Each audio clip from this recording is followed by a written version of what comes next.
ആ സമയത്തിനുള്ളിൽ തന്നെ എല്ലാം അച്ചീവ് ചെയ്തില്ലെങ്കിലും it's okay, take your time. Doctor ആയില്ലേ, ലൈഫ് സക്സസ്ഫുൾ ആയിന്ന്.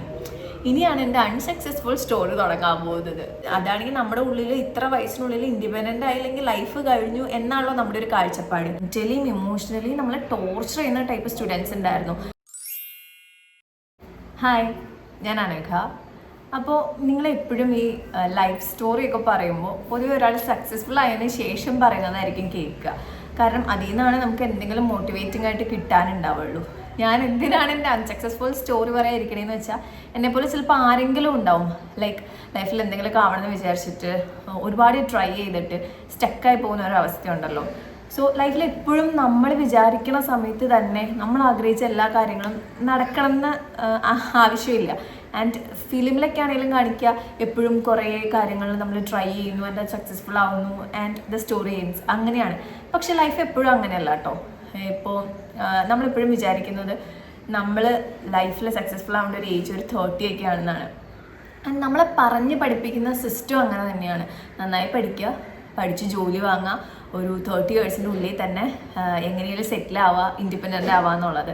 സോ അങ്ങനെ വേണം വേണ്ടെന്നല്ല, പക്ഷെ നമ്മൾ ഉദ്ദേശിക്കുന്ന ടൈമിൽ അങ്ങനെ അച്ചീവ് ചെയ്യാൻ പറ്റാത്തപ്പോൾ നമുക്ക് ഫീൽ ചെയ്യുന്നൊരു പ്രഷറുണ്ട്. ഞാൻ ഒരു സമയം വരെ അത് കാരണം ഭയങ്കര ഡൗൺ ആയിട്ടുണ്ടായിരുന്ന ഒരാളായിരുന്നു കേട്ടോ. പുറമേന്ന് നോക്കുന്നവർക്ക് ഞാനൊരു ഡോക്ടറാണ്, ആയുർവേദ ഡോക്ടറാണ്. പക്ഷേ ക്ലോസ് ആയിട്ട് നോക്കി കഴിഞ്ഞ് കഴിഞ്ഞാൽ കറൻ്റ്ലി ഞാൻ അൺഎംപ്ലോയിഡ് ആണ്. സോ ഈ അൺഎംപ്ലോയ്മെൻറ്റ് ഒരു ഏജ് കഴിഞ്ഞ് കഴിഞ്ഞാൽ അത്ര സുഖമുള്ള പരിപാടിയല്ല. അപ്പോൾ എന്തായാലും എൻ്റെ ലൈഫ് സ്റ്റോറി ഞാൻ ഒന്ന് ചെറുതാക്കി പറയാം. അപ്പോൾ ഞാൻ 6th സ്റ്റാൻഡേർഡ് വരെ ഒരു സ്കൂളിലാണ് പഠിച്ചത്. എന്നിട്ട് പിന്നെ ഞാൻ വേറൊരു സ്കൂളിലേക്ക് മാറി, എൻ്റെ 7th സ്റ്റാൻഡേർഡ് തൊട്ട്. അപ്പോൾ ഈ 6th വരെ നമുക്ക് ഭയങ്കര ക്ലോസ് ആയിട്ടുള്ള ഫ്രണ്ട്സൊക്കെ ഉണ്ടാവുമല്ലോ. കുഞ്ഞ് ക്ലാസ് ആണെങ്കിലും നമുക്ക് വളരെ റിയൽ ആയിട്ടുള്ള കുറച്ച് ഫ്രണ്ട്സ് ഉണ്ടാവും. അതിലൊരാളൊക്കെ ആയിട്ട് ഞാൻ ഇപ്പോഴും നല്ല കോണ്ടാക്റ്റിൽ തന്നെയാണ് കേട്ടോ. അങ്ങനെ ഞങ്ങൾ 2-3 പേരൊക്കെ ഉണ്ടായിരുന്നു. അതിലൊരാൾ എൻ്റെ 6th സ്റ്റാൻഡേർഡ് ക്ലാസ് കഴിഞ്ഞ് നമ്മൾ വെക്കേഷനിൽ ഇരിക്കുന്ന സമയത്ത് ഒരാൾ പുഴയിൽ വീണ് മരിച്ചുപോയി. അപ്പോൾ അന്ന് ഞാൻ കുഞ്ഞാണ്. അത് ആ സമയത്ത് കാണാൻ പോകുമ്പോഴും അപ്പോഴും അത് എത്രത്തോളം എന്നെ അഫക്റ്റ് ചെയ്തു എന്ന് എനിക്ക് അധികം മനസ്സിലായിട്ടില്ലായിരുന്നു. വിഷമം ഉണ്ടായിരുന്നു. പക്ഷേ ശരിക്കും അത് അഫക്റ്റ് ചെയ്യാൻ തുടങ്ങിയത് വേറൊരു സ്കൂളിലേക്ക് മാറിയപ്പോഴാണ് കേട്ടോ. അതിൽ വേറെ സ്കൂളിലേക്ക് മാറി ഫസ്റ്റ് ഇയറൊക്കെ വലിയ കുഴപ്പമില്ലാണ്ട് പോയി. 7th സ്റ്റാൻഡേർഡൊക്കെ 8th സ്റ്റാൻഡേർഡൊക്കെ ആയപ്പോഴാണ് ദൈവമേ എനിക്ക് ഉണ്ടായിരുന്നത് എത്ര നല്ല ഫ്രണ്ട്സ് ആയിരുന്നു എന്ന് എനിക്ക് മനസ്സിലാവുന്നത്. കാരണം അത്രയും ക്ലോസ് ആയിട്ടുള്ള കുഞ്ഞു കുട്ടികളാണെങ്കിൽ അത്രയും ക്ലോസ് ആയിട്ടുണ്ടായിരുന്ന നല്ല കുറച്ച് പേരായിരുന്നു 6th. അപ്പോൾ 8th 7th കഴിഞ്ഞ് 8th ഞാൻ ഈ സ്കൂളിൽ പഠിക്കുമ്പോൾ ഭയങ്കര ടോക്സിക് ആയിട്ടുള്ള എനിക്ക് തോന്നുന്നത് എങ്ങനെയാണ് 8ാം ക്ലാസ്സിലൊക്കെ പഠിക്കുന്ന കുട്ടികൾക്ക് റാഗ് ചെയ്യാൻ പറ്റണമെന്ന് ഇപ്പം ഞാൻ ആലോചിക്കുകയാണ് കേട്ടോ. അപ്പോൾ നിങ്ങൾ വിചാരിക്കും കുഞ്ഞു കുട്ടികളല്ലേ വിട്ട് കളഞ്ഞാൽ പോരുന്നത്. അങ്ങനത്തെ കുട്ടികളൊന്നും ആയിരുന്നില്ല. ഒരു 2-3 പേരൊക്കെ മെൻ്റലിയും ഇമോഷണലിയും നമ്മളെ ടോർച്ചർ ചെയ്യുന്ന ടൈപ്പ് സ്റ്റുഡൻസ് ഉണ്ടായിരുന്നു. ലൈക്ക് നമ്മളിരിക്കുമ്പോൾ നമ്മുടെ സീറ്റിൻ്റെ ബാക്കിൽ നിന്ന് നമ്മളെ തല്ലുക, നമ്മൾ ഇമോഷണലി ബ്ലാക്ക് മെയിൽ ചെയ്യുക. നമ്മളാണെങ്കിൽ പുതിയൊരു സ്കൂളിലേക്ക് ചെല്ലുമ്പോൾ നമ്മുടെ എല്ലാ കാര്യങ്ങളും ഇവരോട് പറയും. കാരണം നമുക്ക് പുതിയ ഫ്രണ്ട്സിനെ കിട്ടണം, പുതിയ കമ്പനി വേണം, നല്ല അങ്ങനത്തെ ഒരു ത്വരയിൽ നമ്മളിതൊക്കെ ചെന്ന് പറയുമല്ലോ. ഇവരിത് യൂട്ടിലൈസ് ചെയ്തുകൊണ്ട് ഇമോഷണലി ബ്ലാക്ക് മെയിൽ ചെയ്യാൻ തുടങ്ങി. നമ്മുടെ വീട്ടിലിരിക്കുന്നവരെ വരെ പറയുന്നുള്ളതാണ് ഇങ്ങനെയുള്ളവരുടെ ഒരു ക്യാരക്ടർ. അപ്പം തന്നെ നിങ്ങൾക്ക് ആലോചിക്കാം, വെറും 8th സ്റ്റാൻഡേർഡിൽ പഠിക്കുന്ന സ്റ്റുഡൻസിൻ്റെ മൈൻഡ് സെറ്റ് എന്താണെന്ന് നിങ്ങൾക്ക് ആലോചിക്കാം. എന്നെപ്പോലെ ആരെങ്കിലൊക്കെ ഉണ്ടായിരിക്കും ആ ഒരു ടൈം പീരീഡിൽ ഇതൊക്കെ അനുഭവിച്ചിട്ടുള്ളവർ. നമുക്കാണെങ്കിൽ ആ സമയത്ത് പേരൻസിൻ്റെ അടുത്തൊന്നും പറയാനും പറ്റില്ല. കാരണം അവർക്ക് വിഷമാവോ, അവരിത് എങ്ങനെ എടുക്കും, അല്ലെങ്കിൽ എന്നെ വഴക്ക് പറയോ, അങ്ങനത്തെ പേടിയൊക്കെ ആയിരിക്കില്ലേ. അതുകൊണ്ട് ഇതൊന്നും വീട്ടിലും പറയാൻ പറ്റില്ല. അപ്പം അങ്ങനെ മൊത്തത്തിൽ എനിക്ക് 8th സ്റ്റാൻഡേർഡ് എന്ന് പറഞ്ഞ എൻ്റെ ലൈഫിൽ ഏറ്റവും വേർസ്റ്റ് ക്ലാസ് ആയിരുന്നു കേട്ടോ. നിങ്ങൾക്കും ഉണ്ടാവും അങ്ങനെ ഏതെങ്കിലുമൊക്കെ ഒരു ക്ലാസ്സിലേക്ക് ഈ ബാക്ക് സ്റ്റാബ് ചെയ്യുന്നവരും കുശുമ്പും എന്താ പറയുക കുത്തിത്തിരിപ്പൊക്കെ ആയിട്ടുള്ള ഏതെങ്കിലും ഒരു ക്ലാസ്. എനിക്ക് അങ്ങനത്തെ ഒരു ക്ലാസ് ആയിരുന്നു 8th. ബട്ട് ഉള്ളി ഒരു 2-3 സ്റ്റുഡൻസ് മാത്രമാണ് കേട്ടോ. അല്ലാതെ കുറേ നല്ല കുട്ടികളും ഉണ്ടായിരുന്നു. പക്ഷെ എനിക്ക് അങ്ങനെ ഭയങ്കര ജെന്യുവനായിട്ട് എൻ്റേതെന്ന് തോന്നുന്ന ഫ്രണ്ട്സൊന്നും എനിക്കങ്ങനെ 8th സ്റ്റാൻഡേർഡിൽ ഉണ്ടായിരുന്നില്ല. 7th 9th 10th ഒക്കെ അത്യാവശ്യം കുഴപ്പമില്ലാത്ത നല്ല ഫ്രണ്ട്സിനെയൊക്കെ കിട്ടിയിട്ടുണ്ട്. എൻ്റെ 9th തൊട്ട് പഠിച്ചൊരു ഫ്രണ്ടാണ് പിന്നെ എൻ്റെ കൂടെ കോളേജിൽ പഠിച്ച് ഞങ്ങളിപ്പോഴും തിക്ക് ഫ്രണ്ട്സാണ് കേട്ടോ. അപ്പം അങ്ങനെയായിരുന്നു 8th സ്റ്റാൻഡേർഡ്. എൻ്റെ ഒരു വൃത്തികെട്ട ക്ലാസ് ആയിരുന്നു. പിന്നെ അതേ ഒരു ടൈം പീരീഡിൽ തന്നെയാണ് എനിക്ക് മാത്സ് സബ്ജക്റ്റ് 6th വരെ ഇഷ്ടമായിരുന്നു. പിന്നെ 8th ഒക്കെ ആയപ്പോഴേക്കും എനിക്കിത് ഒട്ടും ഇഷ്ടമല്ലാണ്ടായി. മെയിനായിട്ട് നമ്മൾ ഈ ഹോംവർക്കൊക്കെ ചെയ്തിട്ട് ചെന്നില്ലെങ്കിൽ നമ്മൾ കറക്റ്റ് ചെയ്യുന്നതിന് പകരം ടീച്ചേഴ്സ് തന്നെ ഉണ്ട് ലൈക്ക് നമ്മളെ അടിക്കുക അല്ലെങ്കിൽ തല്ലി ശരിയാക്കാൻ നോക്കുന്നത്. അതും ഞാൻ അനുഭവിച്ചത് 8th സ്റ്റാൻഡേർഡിലാണ് കേട്ടോ. അതുകൊണ്ട് തന്നെ മാത്സ് ഞാൻ ആ സമയത്ത് വെറുത്ത് പോയായിരുന്നു. കാരണം എന്താണ് എനിക്ക് മാത്സ് മനസ്സിലാവാത്തതിൻ്റെ പ്രശ്നം എന്ന് ഐഡൻറ്റിഫൈ ചെയ്യാൻ ശ്രമിച്ചിട്ടില്ല.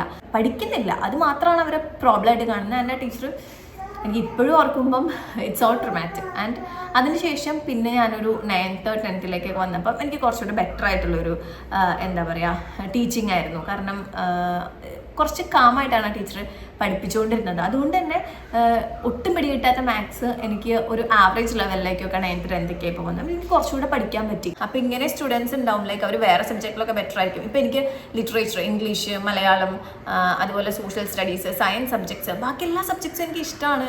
ഹിസ്റ്ററി പോലത്തെ സബ്ജക്ട്സ് ഒക്കെ എനിക്ക് വായിക്കാനും അറിയാനും ഒക്കെ ഇഷ്ടമാണ്. പക്ഷെ ഇത് മാത്രം എനിക്ക് പ്രശ്നമാണ്. അപ്പോൾ പക്ഷേ ചില ടീച്ചേഴ്സും ഉണ്ട് ഇന്ന സബ്ജക്റ്റ് അറിയില്ല, അതുകൊണ്ട് ആ കുട്ടിക്ക് ഒന്നും അറിയില്ല, അങ്ങനെ വിലയിരുത്തുന്നവർ വരെ ഉണ്ട്. പിന്നീട് എന്തോ 9th 10th ഇപ്പോൾ എനിക്ക് മാത്സ് ഓക്കെ ആയി, വലിയ കുഴപ്പമില്ല.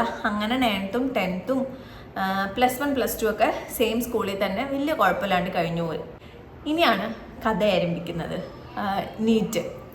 അപ്പോൾ അങ്ങനെ നീറ്റ് എക്സാമൊക്കെ എഴുതി ആയുർവേദത്തിന് ചേരാൻ പോവാണ്. അപ്പം നമുക്ക് MBBS കിട്ടിയില്ലെങ്കിൽ നെക്സ്റ്റ് ഓപ്ഷൻ ആയിരിക്കുമല്ലോ ഈ ആയുർവേദം, ഹോമിയോ ഒക്കെ. പിന്നെ കുഞ്ഞിലെ തൊട്ട് ആര് ചോദിച്ചാലും ഡോക്ടർ ആവണം, അങ്ങനെയായിരുന്നു മനസ്സിൽ പറയുക. അത് ചിലപ്പോൾ നമ്മൾ കണ്ടീഷൻ ചെയ്ത് വെച്ച രീതിയും കൊണ്ടൊക്കെ കൂടി ആയിരിക്കും കേട്ടോ. ഡോക്ടർ ആവാം, എഞ്ചിനീയർ ആവാം എന്നുള്ളതൊക്കെ ആയിരിക്കും കുഞ്ഞിലെ നമ്മളിങ്ങനെ നല്ല ജോബ് എന്ന് പഠിപ്പിച്ച് വെച്ചിരിക്കുന്ന ഒരു കാര്യം. അതുകൊണ്ടായിരിക്കാം അതിങ്ങനെ ഉള്ളിൽ തന്നെ കിടന്നിട്ട് ഡോക്ടർ ആവണം എന്നുള്ളൊരു തോന്നലിൽ MBBS കിട്ടാതെ വന്നപ്പം ആയുർവേദം ചൂസ് ചെയ്തത് കേട്ടോ.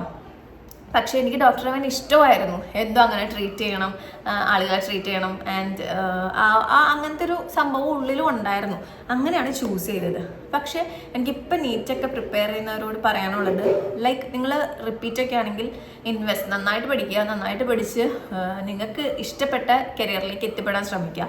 പക്ഷേ ഞാൻ ചിലപ്പോൾ കണ്ടിട്ടുണ്ട് ഈ 4 വർഷവും 5 വർഷമൊക്കെ റിപ്പീറ്റ് ചെയ്യുന്നവർ. ആക്ച്വലി ഇഫ് നിങ്ങളുടെ ചോയ്സ് ആണെങ്കിൽ ദാറ്റ്സ് ഓക്കെ, അതല്ല ഞാൻ പറയണേ. പക്ഷേ കുറേ നിങ്ങൾ വർഷങ്ങളോളം എടുക്കുമ്പോൾ, ഒരു 3-4 വർഷമൊക്കെ റിപ്പീറ്റ് ചെയ്യുമ്പോൾ, നിങ്ങൾക്ക് ഇനി മെഡിസിനാണ് കിട്ടുന്നതെങ്കിൽ അതുമുണ്ട് ഒരു 5 വർഷം. 5 വർഷം കഴിഞ്ഞാൽ നിങ്ങൾ അറ്റൈൻ ചെയ്യാൻ പോകുന്നത് UG മാത്രമാണ്. അത് കഴിഞ്ഞ് വീണ്ടും PGക്ക് ഉണ്ട്, വീണ്ടും കുറേ. അപ്പം നിങ്ങളൊരു മെഡിക്കൽ ഫീൽഡിലേക്ക് കിടന്ന ഒരു 10 വർഷങ്ങൾ എടുക്കും നല്ല അടിപൊളിയായിട്ട് അതിൻ്റെ മൊത്തം പ്രോസസ്സ് കംപ്ലീറ്റ് ആയി UG PG ഒക്കെ കഴിഞ്ഞു വരാൻ. അപ്പോൾ വീണ്ടും ഒരു 4-5 years ഈ നീറ്റിന് വേണ്ടിയൊക്കെ പ്രിപ്പയർ ചെയ്യുമ്പോൾ കുറേ ലൈഫിലെ കളർഫുൾ ആയിട്ടുള്ളൊരു ടൈമും കൂടിയാണത്. ഇപ്പോൾ ഒരു 1 year 2 year റിപ്പീറ്റ് ചെയ്യണവരെ പറ്റിയല്ല കേട്ടോ ഞാൻ പറയുന്നത്. നിങ്ങളൊരു 1 year 2 year ഒക്കെയാണ് റിപ്പീറ്റ് ചെയ്യുന്നുള്ളൂവെങ്കിൽ അടിപൊളിയായിട്ട് പഠിക്കുക.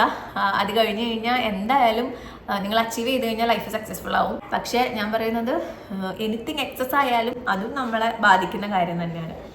അപ്പോൾ അങ്ങനെ ആയുർവേദത്തിനൊക്കെ ജോയിൻ ചെയ്തു കേട്ടോ. അപ്പം നമ്മുടെ മനസ്സിലൊരു കാര്യം ഉണ്ടാവും, മെഡിക്കൽ ഫീൽഡാണ്, ഇനിയിപ്പോൾ ഡോക്ടറായി, അങ്ങനെയാണ് പൊതുവെ എല്ലാവരും വിചാരിക്കുക. ഇനി മെഡിസിനും കൂടെ ചേർന്നാൽ തന്നെ ഡോക്ടറായി, ഇനിയിപ്പോൾ പഠിച്ചിറങ്ങിയ ഡോക്ടറല്ലേ, എന്താ കുഴപ്പം, പഠിച്ചിറങ്ങിയ ഇഷ്ടം പോലെ ശമ്പളം, ജോലി, കരിയറൊക്കെ സെറ്റ് ആവുന്നു, അങ്ങനെ വിചാരിച്ചാണ് നമ്മൾ എന്തിനും ജോയിൻ ചെയ്യുന്നത്. പിന്നെ പഠിക്കാൻ കയറി കഴിഞ്ഞിട്ടാണ് എനിക്ക് കുറേ നല്ല ഫ്രണ്ട്സിനെ കിട്ടിയിട്ടോ. നല്ല ജെനുവിൻ ആയിട്ടുള്ള, ഇപ്പോഴും ഭയങ്കര ക്ലോസ് ആയിട്ടുള്ള ഫ്രണ്ട്സൊക്കെ എനിക്ക് കോളേജ് ലൈഫിൽ നിന്ന് കിട്ടിയിട്ടുള്ളത്. ഞാൻ ഇപ്പോഴും കോണ്ടന്റ് ക്രിയേഷൻ ചെയ്യുമ്പോഴും എനിക്കിങ്ങനെ എന്താ പറയുക, എനിക്ക് ബെറ്റർ ആക്കേണ്ട ഐഡിയാസ് ഇങ്ങനെ ഷെയർ ചെയ്തുകൊണ്ടൊക്കെ ഇരിക്കും. വേറെയും ഫ്രണ്ട്സ് ഉണ്ട്. ഇപ്പോൾ ഞാൻ കോണ്ടന്റ് ക്രിയേഷൻ ചെയ്യുമ്പോൾ എന്തൊക്കെ ഞാൻ ശരിയാക്കണം, എന്തൊക്കെ ബെറ്റർ ആക്കണം, പിന്നെ ഓരോ തവണ എന്തെങ്കിലും ചെയ്യുമ്പോൾ നല്ലതാണെന്ന് നമ്മൾ പറഞ്ഞ് നമ്മളെന്തോ നല്ലതുണ്ട് എന്ന് കാണുന്ന സുഹൃത്തുക്കളുണ്ടല്ലോ, അങ്ങനെ കുറേയൊക്കെ കിട്ടിയത് എൻ്റെ കോളേജ് ലൈഫ് തൊട്ട്, അല്ലെങ്കിൽ എൻ്റെ ഒരു 18 വയസ്സിനൊക്കെ ശേഷമാണ് എനിക്ക് അത്രയും നല്ല ഫ്രണ്ട്സിനെ കിട്ടിയത്. സ്കൂളിൽ നിന്നും ഉണ്ട് കേട്ടോ, വളരെ കുറച്ച് പേരുള്ളൂ എന്ന് മാത്രം. അങ്ങനെ കോളേജ് ലൈഫൊക്കെ വലിയ കുഴപ്പമില്ലാണ്ടാണ് പോയത്. പക്ഷെ ഇതിൻ്റെ റിയൽ സ്റ്റോറി കിടക്കുന്നത് ഈ കോളേജ് ലൈഫ് കഴിഞ്ഞിട്ടാണ്. കാരണം എങ്ങനെയെങ്കിലും ഇൻഡിപെൻഡൻ്റ് ആവണം. അതാണെങ്കിൽ നമ്മുടെ ഉള്ളിൽ ഇത്ര വയസ്സിനുള്ളിൽ ഇൻഡിപെൻഡൻ്റ് ആയില്ലെങ്കിൽ ലൈഫ് കഴിഞ്ഞു എന്നാണല്ലോ നമ്മുടെ ഒരു കാഴ്ചപ്പാട്. അങ്ങനെ കോളേജിൽ നിന്നൊക്കെ ഇറങ്ങിയിട്ട് പിന്നെ എന്താ പറയുക, ജോലി അന്വേഷണമായി. അപ്പോൾ നിങ്ങൾ വിചാരിക്കും ആയുർവേദം പഠിച്ചില്ലേ, ഡോക്ടറായില്ലേ, ലൈഫ് സക്സസ്ഫുൾ ആയിന്ന്. ഇനിയാണ് എൻ്റെ അൺസക്സസ്ഫുൾ സ്റ്റോറി തുടങ്ങാൻ പോകുന്നത്. കാരണം ഞാൻ ആയുർവേദം പഠിച്ചിറങ്ങി, ജോലി കുറേ തപ്പി, നാട്ടിലൊന്നും കിട്ടുന്നില്ല, ഫ്രഷറാണല്ലോ, അപ്പോൾ എക്സ്പീരിയൻസ് ഇല്ലാത്തതുകൊണ്ട് ജോലി കിട്ടുന്നില്ല. ജോലി കിട്ടിയാലാണല്ലോ എക്സ്പീരിയൻസ് കിട്ടുള്ളൂ, അത് വേറൊരു സൈഡിൽ. പിന്നെ പറയുന്ന സാലറിക്ക് ആണെങ്കിൽ ഭയങ്കര കുറവ്. അങ്ങനെ എങ്ങനെയൊക്കെയോ ലാസ്റ്റ് എൻ്റെ ഹസ്ബൻഡ് വർക്ക് ചെയ്യുന്ന സ്ഥലത്ത് എങ്ങനെയോ ജോലി കണ്ടുപിടിച്ച് അവിടെ വർക്ക് ചെയ്യാൻ പോയി. അപ്പോൾ നോക്കി, അപ്പോൾ ഞാൻ വിചാരിച്ചു ഓക്കെ സെറ്റായി, ജോലി കിട്ടി, ഹസ്ബൻഡാണെങ്കിൽ വർക്ക് ചെയ്യുന്ന അതേ സ്ഥലത്തും സുഖമായല്ലോ, ഇനിയിപ്പോൾ കുഴപ്പമില്ല എന്നൊക്കെ വിചാരിച്ചിരിക്കുമ്പോഴാണ് പ്രഗ്നൻ്റ് ആവുന്നത്, കൺസീവ് ആവുന്നത്. അപ്പോൾ എനിക്ക് വീണ്ടും കരിയറിൽ ബ്രേക്ക് എടുക്കേണ്ടി വന്നു. അപ്പം അങ്ങനെ അതും ഫെയിലായിട്ടോ. അപ്പം നമ്മൾ വിചാരിച്ചു 25 വയസ്സിലൊക്കെ പഠിപ്പ് കഴിഞ്ഞു, ജോലി കിട്ടി, ഇനി അങ്ങോട്ട് എല്ലാം സെറ്റായെന്ന് വിചാരിച്ചിരിക്കുമ്പോൾ അങ്ങനെ കൺസീവായിട്ട് കരിയർ ബ്രേക്ക് കൊടുക്കേണ്ടി വന്നു. പക്ഷേ ഞാൻ തോറ്റെടുക്കാൻ തയ്യാറായില്ല കേട്ടോ. കാരണം സമയം പോയിക്കൊണ്ടിരിക്കുകയാണ്. 30 വയസ്സിനുള്ളിൽ എല്ലാം റെഡി ആയില്ലെങ്കിൽ എല്ലാം കയ്യിൽ നിന്ന് പോയെന്നാണ് ഞാനിങ്ങനെ വിചാരിച്ചിട്ടിരിക്കണം. അപ്പോൾ ഞാൻ വിചാരിച്ചു ഇനിയിപ്പോൾ വീട്ടിലിരിക്കുകയല്ലേ, ബേബീസുമായി പെട്ടെന്നൊരു ജോബിന് പോകാമെന്ന് പറഞ്ഞാൽ 2 പേരുണ്ട്, അമ്മേനെ 2 ആളെ ഏൽപ്പിച്ചിട്ട് പോകാമെന്ന് പറഞ്ഞാൽ കുറച്ച് ക്രൂരതയാണ്. ഇത് മാത്രമാണ് വർക്ക് ചെയ്തുകൊണ്ടിരിക്കുന്നത്, ഹസ്ബൻഡ് മാത്രമേ വർക്ക് ചെയ്യണം. അപ്പോൾ ഫിനാൻഷ്യലി എൻ്റെ കാര്യങ്ങളിൽ ഞാനിപ്പോൾ ഡിപ്പെൻഡ് ചെയ്തുകൊണ്ടിരിക്കുന്നത് നിധുവിനെയാണ്. അപ്പോൾ അതിൻ്റെ ഇടയ്ക്ക് പിന്നെ ഒരു മെയ്ഡിനെ വെക്കാമെന്നൊക്കെ പറഞ്ഞു കഴിഞ്ഞാൽ ഇറ്റ്സ് ടു എക്സ്പെൻസീവ്. അപ്പോൾ ഞാൻ വിചാരിച്ചു വേണ്ട, കുറച്ച് നാളുകൂടെ ബ്രേക്ക് എടുക്കാം, എന്നിട്ട് ജോലിക്ക് പോകും. അപ്പോൾ തൽക്കാലം മേക്കപ്പിൻ്റെ എന്തെങ്കിലും കോഴ്സ് പിടിക്കാമെന്ന്. അങ്ങനെ ഞാൻ മേക്കപ്പിൻ്റെ കോഴ്സ് പഠിച്ചു. അതൊക്കെ ഞാൻ അടിപൊളിയായിട്ട് പഠിച്ചു കേട്ടോ. അത് ചെയ്യാനൊക്കെ ഞാൻ കോൺഫിഡൻ്റ് ആണ്. പക്ഷെ അത് മാർക്കറ്റ് ചെയ്യാൻ എനിക്ക് പറ്റിയില്ല. ലൈക്ക് അത് വേണ്ട രീതിയിൽ പബ്ലിസിറ്റി കൊടുത്ത് അതൊന്ന് ഗ്രോ ചെയ്ത് കൊണ്ടുവരാൻ എനിക്ക് പറ്റിയില്ല.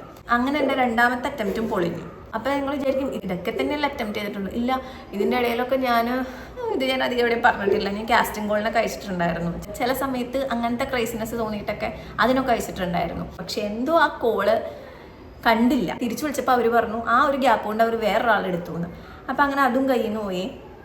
അപ്പം ഞാനിങ്ങനെ ലൈഫ് മൊത്തം ഞാനിങ്ങനെ റഷ് ചെയ്തുകൊണ്ടിരിക്കുക, ഓടിക്കൊണ്ടിരിക്കുക. ഇന്നത് ശരിയാവും, അത് ശരിയാവും, പക്ഷെ ഒന്നും അങ്ങ് ശരിയാവുന്നില്ല. അപ്പം ഇപ്പം എനിക്ക് 28 വയസ്സ് കഴിഞ്ഞു, 29 ആവാറായി. ഇപ്പോഴും ഞാൻ എൻ്റെ കരിയറിൽ എന്ത് അച്ചീവ് ചെയ്തു എന്ന് ചോദിച്ചു കഴിഞ്ഞാൽ എനിക്കറിയില്ല. കാരണം ഞാൻ കാര്യമായിട്ടൊന്നും അച്ചീവ് ചെയ്തിട്ടില്ല. പക്ഷെ ഞാൻ കഷ്ടപ്പെട്ട് കണ്ടുപിടിച്ച ജോലി എൻ്റെ ഒരു അച്ചീവ്മെൻ്റായിട്ട് ഞാൻ കാണുന്നുണ്ട്. പക്ഷെ കരിയർ വൈസ് ഞാൻ സക്സസ്ഫുൾ ആയോ എന്ന് ചോദിച്ചു കഴിഞ്ഞാൽ ഇല്ല. പക്ഷെ അതിൻ്റെ അർത്ഥം ഞാൻ ഹാപ്പി അല്ല എന്നല്ല കേട്ടോ. എനിക്ക് നല്ലൊരു ഫാമിലി ഉണ്ട്. ഞാൻ പഠിച്ചുകൊണ്ടിരിക്കുമ്പോൾ തന്നെയാണ് ഞാൻ നിധുവിനെ പരിചയപ്പെടുന്നത്. ഫോർച്ചുനേറ്റ്ലി അത് മാത്രം എന്തോ എനിക്ക് അടിപൊളിയായിട്ട് വന്നു. അതുകൊണ്ട് ഫാമിലി വൈസ് നോക്കുമ്പോൾ ഇപ്പോൾ പേരൻസ് ആണെങ്കിലും എൻ്റെ അനിയത്തി ആണെങ്കിലും എൻ്റെ ഹസ്ബൻഡ്, മക്കൾ, അങ്ങനെയൊക്കെ നോക്കുമ്പോൾ ഐ ആം ഹാപ്പി. അപ്പോൾ അതുകൊണ്ട് തന്നെ നമ്മൾ ഈ സക്സസ് എന്ന് എല്ലാവരും ഡിഫൈൻ ചെയ്യുന്നൊരു കാര്യമുണ്ടല്ലോ, പഠിക്കുക, ജോലി വാങ്ങുക, ഇന്ന സമയത്തിനുള്ളിൽ സെറ്റിലാവുക. നിങ്ങളിപ്പോൾ ആ ഓട്ടത്തിൻ്റെ ഇടയ്ക്ക് ആ സമയത്തിനുള്ളിൽ തന്നെ എല്ലാം അച്ചീവ് ചെയ്തില്ലെങ്കിലും it's okay, take your time. എനിക്ക് അങ്ങനെ തോന്നിയിട്ടുള്ളത് കേട്ടോ. ഞാൻ ഇപ്പം അങ്ങനെ വിചാരിക്കുന്നത്, ഞാൻ എൻ്റേതായൊരു സമയം എടുത്ത് എനിക്ക് വേണ്ട കാര്യങ്ങൾ ഞാൻ ട്രൈ ചെയ്തുകൊണ്ടിരിക്കുക എന്നുള്ളതാണ്. എന്ന് വെച്ചിട്ട് ഞാൻ ഇപ്പോഴും ട്രൈ ചെയ്യലൊന്നും നിർത്തിയിട്ടില്ല കേട്ടോ. ഞാൻ എപ്പോഴും എനിക്ക് വേണ്ട കാര്യങ്ങൾക്ക് വേണ്ടി ട്രൈ ചെയ്തുകൊണ്ട് തന്നെ ഇരിക്കുകയാണ് ഓരോരോ കാര്യങ്ങളായിട്ട്. പക്ഷേ ഞാൻ പറയുന്നത് ഞാൻ ഭയങ്കരമായിട്ട് ആ റഷ് ചെയ്യുന്ന പരിപാടി നിർത്തി. കാരണം ഇന്ന സമയത്ത് ഇന്നത് കിട്ടിയില്ലെങ്കിൽ എന്തോ ലൈഫ് തീർന്നു എന്നുള്ള ആ ഒരു തോട്ടൊന്ന് നിർത്തിയപ്പോഴാണ് എനിക്ക് കുറച്ച് സമാധാനമായിട്ട് ഇപ്പം ഇരിക്കാൻ പറ്റുന്നത്. അത് കഴിഞ്ഞിട്ട് ഞാൻ തുടങ്ങിയ പരിപാടിയാണ് ഈ കോണ്ടന്റ് ക്രിയേഷൻ. അപ്പോൾ ഞാൻ വിചാരിച്ചു യൂട്യൂബൊക്കെ എല്ലാവരും തുടങ്ങുന്നു, പെട്ടെന്ന് സബ്സ്ക്രൈബേഴ്സ് ആവുന്നു, ചാനൽ ഗ്രോ ചെയ്യുന്നു, അങ്ങനെ രക്ഷപ്പെടുമെന്നൊക്കെ.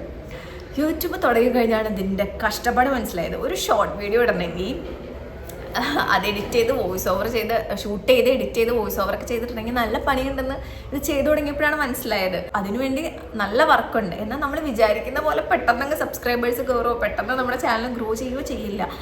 എൻ്റെയൊക്കെ ഇങ്ങനെ ഒച്ചരിക്കുന്ന പോലെയാണ് പോയിക്കൊണ്ടിരിക്കുന്നത്. പക്ഷേ ഐ എം താങ്ക്ഫുൾ. ഇപ്പം ഈ വീഡിയോ ഇടുമ്പം എനിക്കൊരു 2130 ഫോളോവേഴ്സാണുള്ളത്. പക്ഷേ ഐ എം ഹാപ്പി. ആ 2130 പേര് എൻ്റെ എന്തെങ്കിലും ചാനലിൽ എന്തെങ്കിലും കണ്ട് ഇഷ്ടപ്പെട്ടിട്ടായിരിക്കുമല്ലോ കാണുന്നത്. ആൻഡ് നിങ്ങളോട് ഞാൻ ഭയങ്കര താങ്ക്ഫുൾ ആണ് കേട്ടോ. ഒരു ചെറിയ ചാനലായിട്ട് പോലും, ലൈക്ക് ആദ്യമൊക്കെ ഞാൻ ആൻഡ്രോയിഡ് ഫോണിലാണ് ഇട്ട് തുടങ്ങിയത്. പിന്നെ അതിൻ്റെ ക്ലാരിറ്റി ഇമ്പ്രൂവ് ചെയ്യാൻ വേണ്ടിയിട്ട് ഞാൻ ഐഫോണിലേക്ക് ചേഞ്ച് ചെയ്തതാണ്. പക്ഷേ ഒരു ചെറിയ ചാനലായിട്ട് പോലും എനിക്ക് തരുന്ന ഒരു ട്രസ്റ്റ് ഉണ്ടല്ലോ, അത് ഭയങ്കരമാണ് കേട്ടോ. ഒരു ചെറിയ ചാനലായിട്ട് കൂടെ കുറച്ച് വീഡിയോസ് ഉള്ളെങ്കിൽ കൂടെ സബ്സ്ക്രൈബ് ചെയ്യാൻ കാണിച്ച ആ ഒരു എന്താ പറയുക, ആ ഒരു നല്ല മനസ്സ്, അതിൽ ഞാൻ എപ്പോഴും താങ്ക്ഫുൾ ആണ്. അതുപോലെ നിങ്ങൾ കുറച്ച് പേരിടുന്ന കൊമൻസ്, നിങ്ങളൊക്കെ എന്ത് നല്ല മനുഷ്യരാണ്. ഒരാളെ അപ്രീഷിയേറ്റ് ചെയ്യാന്ന് പറയുന്ന ഒരു ചെറിയ കാര്യമില്ല. വളരെ ബ്യൂട്ടിഫുൾ ആയിട്ട് ലൈക്ക് എൻ്റെ വീഡിയോ കാണുമ്പോൾ ഹാപ്പി ആവുന്നുണ്ടെന്നും നന്നായിട്ടാണ് ചെയ്യുന്നത്, ഇനിയും ചെയ്യണം എന്നൊക്കെ പറയാൻ കാണിക്കുന്ന ആ ഒരു മനസ്സ്, അതിൽ ഞാൻ ഭയങ്കര ഗ്രേറ്റ്ഫുൾ ആണ് കേട്ടോ. കാരണം കുറച്ച് നല്ല മനുഷ്യരെ എനിക്ക് സോഷ്യൽ മീഡിയയിൽ നിന്നും കിട്ടിയെന്നുള്ളതിൽ ഞാൻ ഭയങ്കര ഗ്രേറ്റ്ഫുൾ ആണ്. ശരിക്കും നിങ്ങളിടുന്ന ഓരോ കമൻറ്റാണ്. ഇപ്പോൾ ഈ കോണ്ടന്റ് ക്രിയേഷൻ ചില ദിവസം എനിക്ക് ഇതൊന്നും നേരെയാവുമെന്ന് തോന്നുന്നില്ല, ഇത് ഇട്ടിട്ട് പോകണമെന്ന് തോന്നുമ്പോൾ നിങ്ങളൊക്കെ തരുന്ന ഒരു കമൻറ്റാണ് നെക്സ്റ്റ് ഡേ ഓക്കെ ഒരു വീഡിയോ ഇടാമെന്ന് തോന്നുന്ന ഒരു മോട്ടിവേഷൻ തന്നെ. അപ്പം ഇതും ഇനി എന്താവുമെന്ന് അറിയാതെ ഇരിക്കുകയാണ്. അപ്പോൾ ഞാൻ ഈ വീഡിയോ ചെയ്യാൻ തന്നെ കാര്യം, നമ്മൾ ഉദ്ദേശിക്കുന്ന സമയത്ത് ഉദ്ദേശിക്കുന്ന രീതിയിൽ സക്സസ്ഫുൾ ആയില്ല എന്ന് വെച്ചിട്ട് ഇനി അങ്ങോട്ട് ലൈഫ് എൻഡ് ചെയ്തുവെന്നോ ഇനി ഒരു സക്സസ് ഇല്ലയെന്നോ അല്ല കേട്ടോ. അൺലെസ് നിങ്ങൾ നെക്സ്റ്റ് ഒരു കാര്യത്തിന് വേണ്ടി ട്രൈ ചെയ്യാതിരിക്കുമ്പോൾ ഓക്കെ കഴിഞ്ഞു എന്ന് വേണമെങ്കിൽ വിചാരിക്കാം. ബട്ട് സി, നിങ്ങൾ നെക്സ്റ്റ് ഒരു കാര്യത്തിന് ട്രൈ ചെയ്യാൻ റെഡി ആണെങ്കിൽ ലൈഫ് എൻഡ് ചെയ്യുന്നൊന്നുമില്ല, 30 അങ്ങനെ ലൈഫ് എൻഡ് ചെയ്യുമൊന്നുമല്ല. എൻ്റെ ആ തോട്ട് മാറിയപ്പോഴാണ് ഞാൻ കുറച്ച് ഓക്കെ ആയത്. സോ നിങ്ങളങ്ങനെ ഇപ്പോൾ ഒരു ലൈഫിൽ സ്റ്റക്കായിട്ടിരിക്കുന്ന അവസ്ഥയിലാണെങ്കിൽ, അല്ലെങ്കിൽ ഒരു അൺഎംപ്ലോയ്മെൻറ്റ് നിങ്ങളെ ബാധിച്ചുകൊണ്ടിരിക്കുന്ന സമയമാണെങ്കിൽ, ഫിനാൻഷ്യൽ ഇൻഡിപെൻഡൻസി എന്തായാലും വേണമെന്ന് വിചാരിച്ചിട്ട് അത് അച്ചീവ് ചെയ്യാൻ പറ്റാതെ ഡൗൺ ആയിട്ടിരിക്കുകയാണെങ്കിൽ മേ ബി നിങ്ങൾക്ക് ഇനിയും ടൈം ഉള്ളതുകൊണ്ടാവും. സോ ട്രൈ ചെയ്യുക, എന്തായാലും വൺസ് നിങ്ങളുടെ ഡ്രീമൊക്കെ നടക്കും. പിന്നെ ആർക്കും ഉപദ്രവം ഉണ്ടാക്കാത്ത എന്ത് പാഷനാണെങ്കിലും അത് ഫോളോ ചെയ്യുക, അല്ലെങ്കിൽ നിങ്ങൾക്ക് ഇഷ്ടപ്പെട്ടൊരു ജോബോ സ്റ്റഡീസോ എന്താണെങ്കിലും അതിനുവേണ്ടി ട്രൈ ചെയ്യുക, എന്തായാലും നടക്കും. അപ്പോൾ അത്രയേ ഉള്ളൂ. വീഡിയോ ഇഷ്ടപ്പെട്ടു എന്ന് വിചാരിക്കുന്നു. പിന്നെ എന്തെങ്കിലും കമൻസിനെ പറയാം, സജഷൻസ് ഉണ്ടെങ്കിൽ പറയാം കേട്ടോ. Okay, by.